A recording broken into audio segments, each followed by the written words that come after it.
గజం కేవలం 4,500 రూపాయలతో 165 గజాల భూమి కేవలం 8 లక్షలు మాత్రమే. నమస్తే, వెల్కమ్ టు సుమన్ టీవీ. ఈ రోజు మనతో పాటు ఉన్నారు ప్రముఖ జ్యోతిష్యులు బ్రహ్మశ్రీ నందిబట్ల శ్రీహరి శర్మ గారు. కాశీలో శ్రీ కామాక్షి నిత్య అన్నదాన ఆశ్రమ నిర్వాహకులు. గురుగారితో మాట్లాడదాం. నమస్కారం గురుగారు. వాగర్థవివ సంపృక్తౌ వాగర్థ ప్రతిపత్తయే జగతః పితరౌ వందే పార్వతీ పరమేశ్వరౌ. అన్నపూర్ణే సదా పూర్ణే శంకరః ప్రాణవల్లభే జ్ఞానవైరాగ్య సిద్ధ్యర్థం భిక్షాం దేహి చ పార్వతి. మాతా చ పార్వతీదేవి పితాదేవో మహేశ్వరః బాంధవా శివభక్తాశ్చ స్వదేశో భువనత్రయం. సదాశివసమారంభాం శంకరాచార్య మధ్యమాం అస్మదాచార్యపర్యంతం వందే గురుపరంపరాం. ఆదిత్యాయ చ సోమాయ మంగళాయ బుధాయ చ గురుశుక్రశనిభ్యశ్చ రాహవే కేతవే నమః. శృంగేరి జగద్గురు పీఠాధిపతులు శ్రీ శ్రీ శ్రీ భారతీ తీర్థ మహాస్వాముల వారికి, శ్రీ శ్రీ శ్రీ విధుశేఖర భారతీ తీర్థ మహాస్వాముల వారికి, కంచికామకోటి పీఠాధిపతులు శ్రీ శ్రీ శ్రీ విజేంద్ర సరస్వతి మహాస్వాముల వారికి ప్రణామములు తెలియజేసుకుంటూ కార్యక్రమాన్ని ప్రారంభిద్దాం. ద్వాదశ రాశిలో చివరి రాశి అయిన మీన రాశి వాళ్ళకి ఈ సంవత్సరం అంతా కూడా ఏ విధంగా ఉండబోతుందో గురుగారు తెలియజేయండి. ముందుగా వీక్షించేటువంటి ప్రేక్షకులకి ఆంగ్ల నూతన సంవత్సర శుభాకాంక్షలు తెలియజేసుకుంటూ 2024వ సంవత్సరంలో మీనరాశి వారికి ఎటువంటి శుభ ఫలితాలు కలుగుతాయి, అశుభ ఫలితాలు కలుగుతాయి అనేటువంటి విషయాన్ని క్లుప్తంగా తెలియజేసుకుందాం. ఇక వీక్షించేటువంటి ప్రేక్షకులకు ఒక సందేహం కూడా ఉంటుంది. ప్రధానంగా రాశి ఫలితాలు అన్నప్పుడు ఉగాది టు ఉగాది కదా, మరి జనవరి 1వ తారీఖు నుంచి చెప్పుకునే సాంప్రదాయం మనకు లేదు కదా అని అంటుంటారు. ఇక్కడ ధర్మశాస్త్రం ఏం చెప్పబడిందంటే ప్రపంచమంతా ఒక విషయమై ఒకే అభిప్రాయానికి వచ్చినప్పుడు అది కూడా శాస్త్ర సమ్మతమే.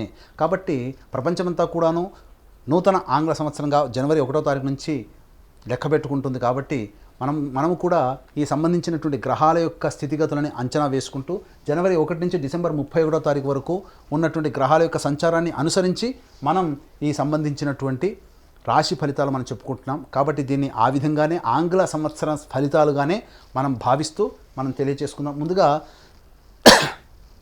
ముందుగా గమనించుకున్నట్లయితే ప్రధానంగా నవగ్రహాల్లో అత్యంత దీర్ఘకాలిక గ్రహాలు గురువు, శని, రాహువు, కేతువు. గురువు ఒక్కొక్క రాశిలో ఒక్కొక్క సంచారం, శని 2.5 సంవత్సరాల పాటు ఒక్కొక్క రాశిలో సంచారం జరుగుతూ 1.5 సంవత్సరాలు ఒక్కొక్క రాశిలో రాహుకేతుల సంచారం జరుగుతున్నటువంటి కారణం చేత ప్రధానంగా ఈ 2024 సంవత్సరానికి సంబంధించినటువంటి పూర్తి టైంని మనం 3 టైమ్ జోన్స్గా మనం పెట్టుకున్నట్లయితే ప్రధానంగా 1వ తారీఖు జనవరి నుంచి 2 మే వరకు కూడాను గురువు మేషరాశిలో సంచారం, అలాగే 2 మే నుంచి డిసెంబర్ మొత్తం వరకు కూడాను గురువు వృషభ రాశిలో సంచారం, శని కుంభరాశిలో సంవత్సరం అంతా కూడా సంచారం, రాహుకేతులు మీన కన్యా రాశిలో ఈ సంవత్సరం అంతా సంచారం జరుగుతున్నటువంటి కారణం చేత మీన రాశి వారికి ప్రధానంగా కొంత శుభ అశుభ ఫలితాలు పొందేటువంటి అవకాశాలు ఎక్కువగా ఉన్నాయని చెప్పవచ్చు. ఇక గమనించుకున్నట్లయితే ప్రధానంగా ఈ మీనరాశి వారికి ఏలినాటి శని ప్రభావం ప్రారంభమైంది. కాబట్టి ఈ ఏలినాటి శని ప్రభావం వలన కొన్ని ప్రయత్నాల్లో ఆటంకాలు అనేటువంటివి సహజంగానే ఉంటాయి. అయితే ఎప్పటి వరకు ఉంటాయి? జీవితం అంతా సంవత్సరం అంతా అలా విధంగా ఉంటుందనంటే ఆ విధంగా ఉండదండి. ప్రధానంగా గమనించుకున్నట్లయితే రాష్ట్రాధిపతి అయినటువంటి గురువు మీద పాపగ్రహమైనటువంటి శని వీక్షణ ఉండడం ఈ ప్రభావం చేత మే 2వ తారీఖు వరకు కూడాను అనుకూలమైనటువంటి సమయం అనేటువంటిది కాదు. ప్రధానంగా గమనించుకున్నట్లయితే ధనపరమైనటువంటి సమస్యలు వచ్చేటువంటి అవకాశం, కుటుంబ సభ్యుల మధ్య విభేదాలు ఏర్పడడం, మీ యొక్క వాక్కుకి విలువ లేకపోవడం, తద్వారా ఇబ్బందికర పరిస్థితులు అనేటువంటివి తలెత్తుతాయి. అలాగే చేస్తున్నటువంటి వృత్తి ఉద్యోగ వ్యాపారాల్లో నష్టాలు చవిచూ చూడడం, అలాగే ఉన్నటువంటి ఉద్యోగాన్ని వదిలి వేరే మారాల్సినటువంటి పరిస్థితులు ఈ యొక్క మే 2 వరకు కూడాను ఏర్పడేటువంటి అవకాశాలు ఉన్నాయని చెప్పవచ్చు. ఇక గమనించుకున్నట్లయితే ప్రధానంగా శత్రు సమస్యలు పెరిగేటువంటి అవకాశాలు ఈ యొక్క మీనరాశిలో జన్మించినటువంటి వారికి మే 2 వరకు ఉంటాయి. న్యాయవాద కోర్టు సంబంధించినటువంటి విషయాల్లో మీకు అనుకూలంగా తీర్పు రాకపోవడం, కాబట్టి కాంప్రమైజ్ అయ్యేటువంటి ధోరణి ఏదైతే ఉంటుందో మే 2 తర్వాత పెట్టుకునే ప్రయత్నాలు చేయండి, ఖచ్చితంగా మీకు అనుకూలమైనటువంటి తీర్పు లభిస్తుందని చెప్పవచ్చు. ఇక గమనించుకున్నట్లయితే ప్రధానంగా మీనరాశి వారికి విదేశీ విద్య, విదేశీయానానికి సంబంధించిన చేయ ప్రయత్నాలన్నీ కూడాను ఇబ్బందికరంగా మారుతాయి మే 2వ తారీఖు వరకు.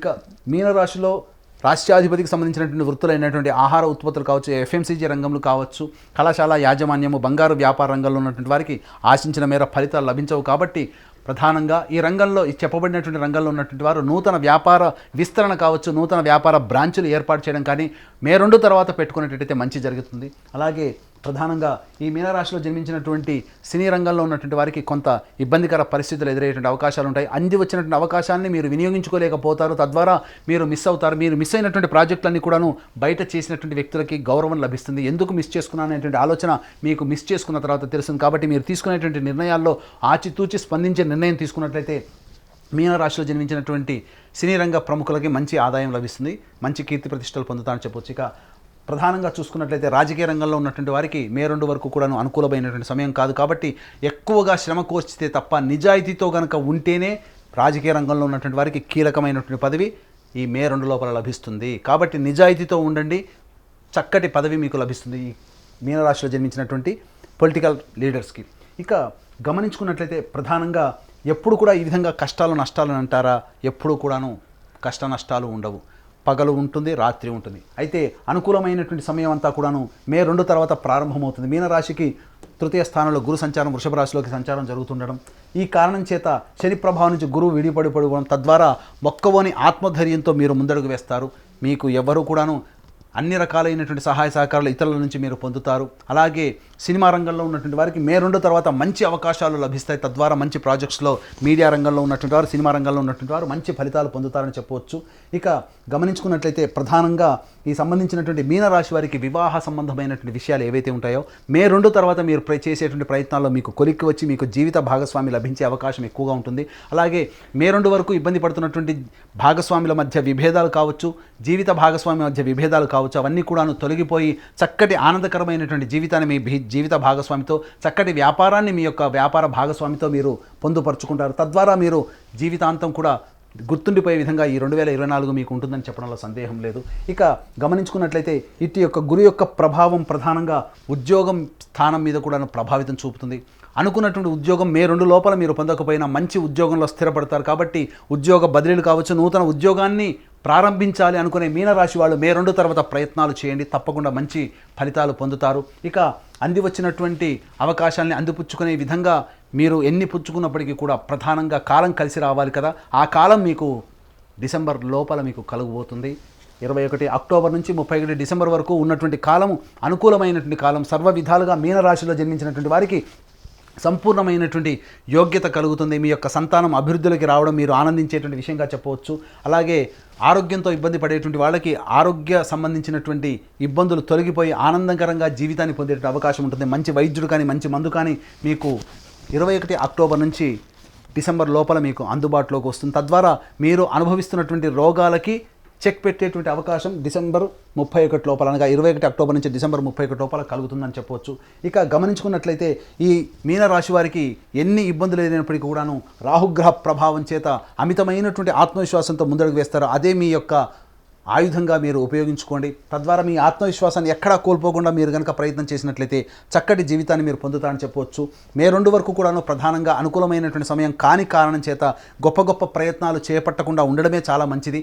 మే 2 తర్వాత మీరు చేసేటువంటి ప్రయత్నాల్లో గురు అనుగ్రహము, అటు సంబంధించినటువంటి యోగ్యత మీకు కలగడం చాలా ఆనందదాయకంగా ఉంటుంది. అలాగే విదేశీయానం, విదేశీ ప్రయత్నం చేసేటువంటి ప్రయత్నంలో ఉన్నటువంటి వాళ్ళు అక్టోబర్ కల్లా మీరు విదేశంలో స్థిరపడిపోతారని చెప్పడంలో సందేహం లేదు. ఇక గమనించుకున్నట్లయితే కోర్టు ఇతరత్ర వ్యవహారాల్లో కాంప్రమైజ్ ధోరణికి వచ్చి మీరు అనుకూలంగా, మీకు తీర్పు అనుకూలంగా రావడం, మీకు ఫేవరబుల్గా మీకు పనులు జరగాలి అని అనుకుంటే మే 2 తర్వాత మీరు ప్రయత్నాలు ప్రారంభించండి. 21 అక్టోబర్ తర్వాత మీకు అనుకూలమైనటువంటి సమయం మీకు ఆసన్నం అవుతుంది. ఆ సమయాన్ని దృష్టిలో పెట్టుకొని మే 2 నుంచి మీరు చేసే ప్రయత్నాలన్నీ కూడాను అనుకూలంగా ఉంటాయని చెప్పవచ్చు. ఇక గమనించుకున్నట్లయితే ప్రధానంగా నూతన వ్యక్తుల యొక్క పరిచయ ప్రభావం మీ జీవితాన్ని అభివృద్ధి బాటలోకి మే 2 తర్వాత మీరు అనుభవిస్తారు. తద్వారా ఒక వ్యక్తి మీ జీవితాన్నే మార్చే గతిగా మారుతుంది. తద్వారా మీరు మంచి జీవితాన్ని పొందుతారని చెప్పవచ్చు. ఇక గమనించుకున్నట్లయితే ప్రధానంగా ఈ యొక్క 21 అక్టోబర్ నుంచి మీకు ఆరోగ్యం కుదుటపడుతుంది. అలాగే మీరు స్పెక్యులేషన్ రంగంలో ఉన్నట్లయితే మంచి యోగాన్ని పొందుతారు. ప్రధానంగా మనకు శత్రువయ్యే మనకు ఎదురొట్టి సలాం కొట్టే స్థితి 21 అక్టోబర్ నుంచి డిసెంబర్ వరకు ఉంటుంది. కాబట్టి శత్రువులు సైతం మీకు ఆనందదాయకమైనటువంటి నిర్ణయాలు తీసుకొని మీకు అనుకూలంగా మారుతారు. కాబట్టి అనుకూలమైనటువంటి సమయం 21 అక్టోబర్ నుంచి డిసెంబర్ వరకు కూడా ఉంటుంది. కాబట్టి జాగ్రత్తగా మీ యొక్క ప్రణాళికల్ని ఆ యొక్క ప్లాన్ ప్రకారం కనుక మీరు పొందుపరుచుకున్నట్లయితే మంచి విషయాలు, మంచి ఆనందాన్ని పొందుతారని చెప్పడంలో సందేహం లేదు. ఏ తర్వాత ఈ మీనరాశి వారికి సంబంధించి చెప్పొచ్చేది ఏంటంటే మే 2 వరకు కూడా కాస్త సంయమనం పాటించండి. మే 2 నుంచి 21 అక్టోబర్ వరకు మీరు ప్రయత్నాలు గట్టిగా చేయండి, దైవానుగ్రహాన్ని పొందే ప్రయత్నం చేయండి. 21 అక్టోబర్ నుంచి మే 2 నుంచి 21 అక్టోబర్ వరకు మీరు చేసినటువంటి ప్రయత్నాలకు సంబంధించినటువంటి ఫలితాలన్నీ కూడా 21 అక్టోబర్ నుంచి డిసెంబర్ 31వ తారీఖు లోపల మీరు పొందుతారని చక్కగా చెప్పవచ్చు.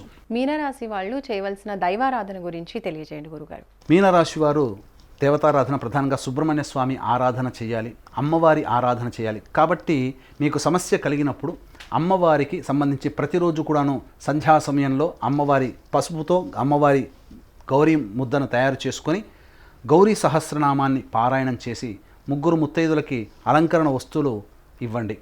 అలాగే బగళాముఖి ఆరాధన చాలా విశేషమైనటువంటి ఫలితాలని అందిస్తుంది. కాబట్టి ప్రతిరోజు కూడాను దత్తాష్టకము, బగళాముఖి కవచము అనేటువంటిది రోజుకు 3 సార్లు పారాయణం చేయండి.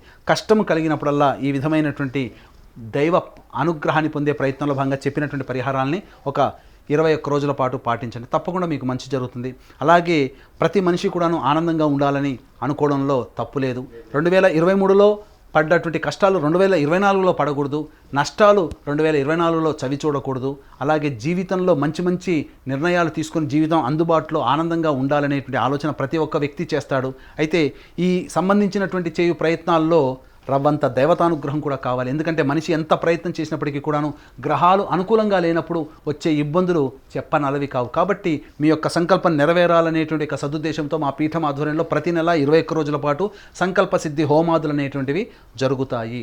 అలాగే తండ్రి వైపు 7 తరాలు, తల్లి వైపు 4 తరాల్లో ఏవైనా దుర్మరణాలనగా road accident, fire accident, suicide attempt, నదిలో బావిలో పడి చనిపోవడం, ఇంట్లోంచి వెళ్ళిపోవడం, లివర్ ఫెయిల్ అయ్యి కిడ్నీ ఫెయిల్ అయ్యి చనిపోవడం, క్యాన్సర్తో చనిపోవడము, 60 సంవత్సరాల లోపల ఏ విధంగా చనిపోయినా, అలాగే పిండ ప్రదానాలు చేయలేకపోయినా, మీ కుటుంబంలో కులాంతర మతాంతర వివాహాలు జరిగిన అవన్నీ కూడాను పితృశాపము లేదా పితృదోషము అని అంటారు. కాబట్టి ఇట్టి పితృశాపం పితృదోషం ఉన్నప్పుడు మనిషి ఎన్ని ప్రయత్నాలు చేసినా అభివృద్ధిలోకి రాకుండా అడ్డుపడతాయి ఈ దేవత పితృదేవతల ఆగ్రహం. కాబట్టి ఇట్టి పితృదోష నివారణకి సంబంధించి ప్రతి నెల మా పీఠం ఆధ్వర్యంలో పితృదోష నివారణ పూజలు హోమాలు అనేటువంటి జరిపించడం జరుగుతుంది. అలాగే కాశీలో శ్రీ కామాక్షి నిత్యాన్నదాన ఆశ్రమం, మా సొంత భవనం కామాక్షి నిత్యాన్నదాన ఆశ్రమం కాశీలో ప్రతిరోజు కూడాను శివబంధువులకి అన్నదానం అందించడం జరుగుతుంది. కాబట్టి మీ పెళ్లి రోజున కానీ మీ పుట్టినరోజున కానీ అన్నదానాన్ని అనగా మీ పెళ్లి రోజున కానీ మీ పుట్టినరోజున కానీ మీ యొక్క సంతోషాన్ని మీ కుటుంబ సభ్యులు మిత్రులతో పాటుగా కాశీలో ఉన్నటువంటి శివబంధులతో కూడా పంచుకోదలిస్తే అన్నదానానికి సహాయ సహకారాలు అందించవచ్చు. కార్యక్రమం తదనంతరం కాంటాక్ట్ చేసి పూర్తి వివరాలు తెలుసుకోవచ్చు. ఇంకా మీనరాశి వారికి అదృష్ట సంఖ్య, అదృష్ట వారం ఏంటో తెలియజేయండి గురుగారు. మీనరాశి వారికి అదృష్ట సంఖ్య 9, 1. అదృష్ట వారము ఆదివారము, గురువారము. ధన్యవాదాలు గురుగారు. సర్వం శ్రీ ఉమామహేశ్వర పరబ్రహ్మార్పణమస్తు.